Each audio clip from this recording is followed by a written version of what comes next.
on the News Channel 5 network. This is MorningLine with Nick Barris.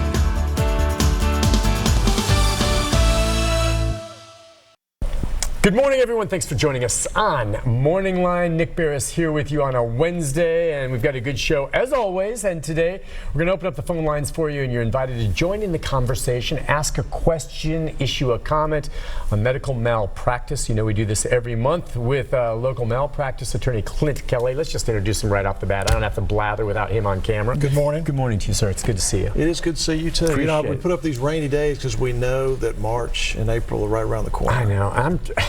I'm ready for it. I am too. It looks like it's going to rain off and on the next 3 or 4 days. I miss seeing. Sunday was nice. Let me guess, you golfed. Sunday was beautiful. I did. Enjoyed it a lot. Beautiful day. Beautiful day. I'd need more of those. So, yeah, if it's raining out, as Clint said, so stay in. Join us on the conversation here. The number on the screen. And again, he's a malpractice attorney. Just to clarify for folks again, that's if you think you have a medical situation that didn't go right and that they did something wrong. Major medical mistake that produces a major medical injury. Those are situations you want to investigate and call someone like me to help you out in case you've got a serious injury. It needs to be. There's a lot of lawyers out litigated. there, but you're certified for this. Correct. Board certified in medical malpractice. That's all you do. That's exactly right. There aren't many of us, Nick. It's kind of a small group of us in Tennessee who are board certified, and we have to go through a rigorous set of examinations and interviews and have to have a certain amount of experience in order to get certified, but it's something that is important, I think, to many clients. Yeah, I think it is too. I was going to ask you about that, though. You're board certified. You choose to go that way and only handle malpractice cases. Correct. Now, you know you have to compete for some of the cases out there with other general practitioner attorneys out there that aren't board certified, but they'll take on sometimes these cases as well, correct? Correct. And I'm just wondering, you don't do divorces. You don't do criminal law. You don't do. Did you ever think of doing anything else beyond medical malpractice? Not once I got into this. Okay. I mean, this was my thing. Everyone picks up a niche in law, just like in medicine, and we've become so specialized now that we try to make sure that the right cases get to the right attorney. So, like you said, if I got a call for a divorce or a criminal case or defending a contractor in some type of breach of contract, I send those cases over to lawyers who handle those cases. Just like I would think that the lawyers who get called about a medical malpractice case will call me, because this is what I specialize in. There were a few that did both. Did you know Dan Warlick? I did. Yeah, Dan Warlick, and he went way back with Dr. Nick, and he was there for the Elvis autopsy and all of that. Rest his soul. Dan Warlick is a good friend of mine. Dan was a good lawyer, Nick, and Dan did it back at the time where you could do different things. You could do personal injury and malpractice and some other things if you were a good trial lawyer. The difference between the time when Dan was practicing and now, the law has changed so much more. It's become so much more specialized and technical that I think even if Dan were here today, he would say, if I was going to stay in medical malpractice, I would just do that and do that alone, and not dibble in other things, because it takes so much more specialized knowledge to keep up with it now. Yeah, well, before with you, and I've learned so much from you, I learned a lot from Dan, who passed away just a few years ago, tragically. He was still a younger man. I miss him every day. Yeah, I really like Dan.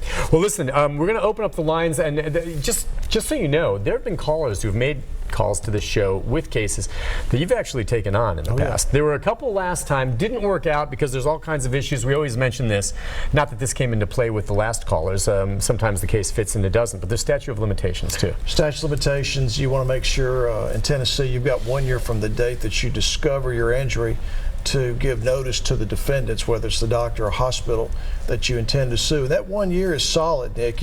If you wait 1 day longer than 1 year, you may never get your day in court. So if you think that you've been injured or someone close to you has been injured, just don't even wait a day. You pick up a phone, you call and get a consultation. Consultations are free, they're confidential, and that way you make sure you get your day in court if you have a good case. Yeah, we'll get his number up before the end of the show, but you're welcome to call now with this as well. And yeah, if you just suspect something or someone you know is, give us a call and we'll get to that. And we get calls throughout the show, so jump in if you want. But before we get to those, I'm out and about and I get texts all the time, on different stories and stuff. I always read his when he sends them to me. And there's some interesting developments in the medical field, things that can play into exactly what you do. Right. There's sort of what I consider to be news of the strange and then news of the weird.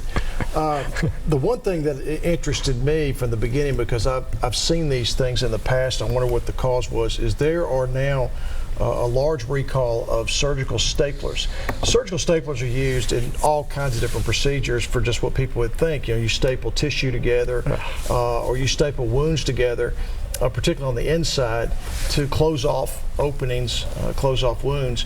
And what the surgeons were finding out is when they would click the stapler, either the stapler would misfire and send the staple in the wrong place, or the staple would be deformed, and if it would come out deformed, it would tear the tissue that it was intended to sew, and then cause bleeding, or in the case, let's say, of the bowel, it would cause leakage of bowel contents inside the body. The patient would develop sepsis because you've got basically feces in your body. And that's just a few of the complications, and so this stapler was recalled, and a number of people who were injured by staplers now have lawsuits in federal court.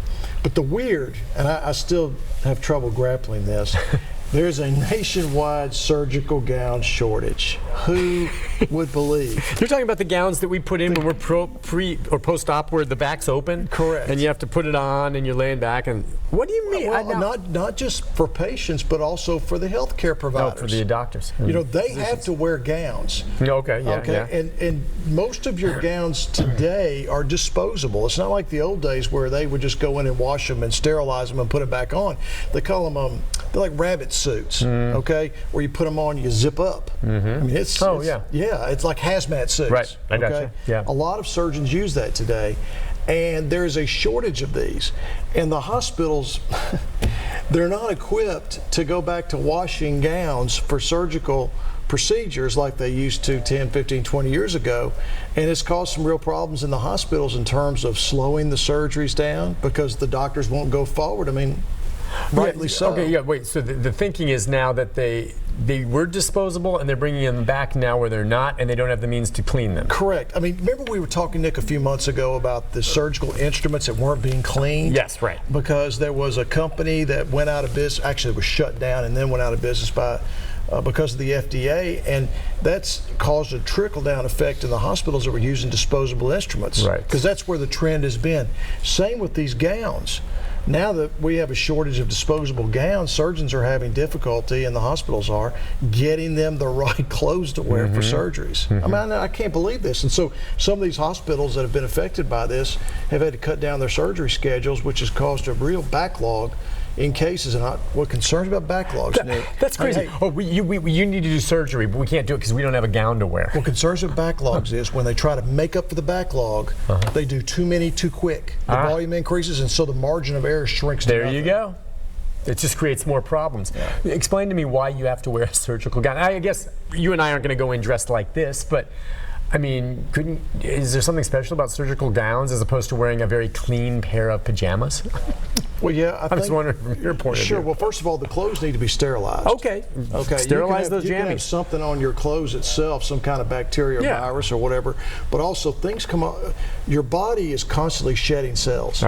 Hair, face, skin, it's always, your skin is an organ, okay, and it sheds. And so if you don't have the right surgical clothes on, you're not covered up properly, some of that skin could leak into an open body. And you know where staph is, Nick? It's on your skin. So it's there, and meaning you may not have an infection, but it's right there. On your body right now. Right now. I do. It's just on the outside where it doesn't hurt you instead of on the inside. A lot of us do. And so if you're a doctor and you're around staph all the time because you're in a hospital, if some of that gets on your skin and then it sheds off inside the body of a patient, you kill them. The thing that bothers me about this is, you've got that shortage now. Even before you even mention this, you just keep reminding me how dirty hospitals are anyway. Yeah. Even with these gowns, you have MRSA and staph and surgical procedures where people get infections afterwards. Yeah. Even with that. Yeah. Right? Sure. So this is just going to make it worse. Sure. Have there been some cases in connection yet, as far as you know, with lawsuits because of no surgical gowns and someone got infected? Not that I know of. This was just an article I found, but that's coming, man. I told you my concern is you backlog these cases, and then the hospitals have to start making up for them, and they start pressuring these surgeons to get more work done, like assembly line medicine. And you know what happens when they start speeding things up? They spend less time making sure they've got the right patient, right body part, right procedure. Batteries happen, or worse, they start speeding things up and making mistakes during surgery. Now, you always talk about standard of care. So is there a standard for how often, say, a heart surgeon can perform one surgery after another? What is the standard? I mean, well, he could do 9 in one day, or you should only do 3 because they're so stressful. Or is there such a thing as a standard of care where you could look at it and say, this is crazy. This surgeon made this mistake after doing all this. That's absurd. I don't think there's a preset number. There isn't, is there? Standard of care is how many can he do safely. Sure, and it's open to interpretation, which is what a lot of malpractice cases come down to, is experts, doctors arguing with each other about what was safe. The other thing that freaks me out is the folks that are doing, in college and doing their internships, and they're there, and you hear them doing like 24 hours on, or 36 hours on, and these super long hours just as you're trying to get through.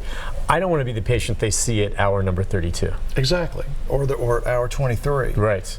When they're the most tired.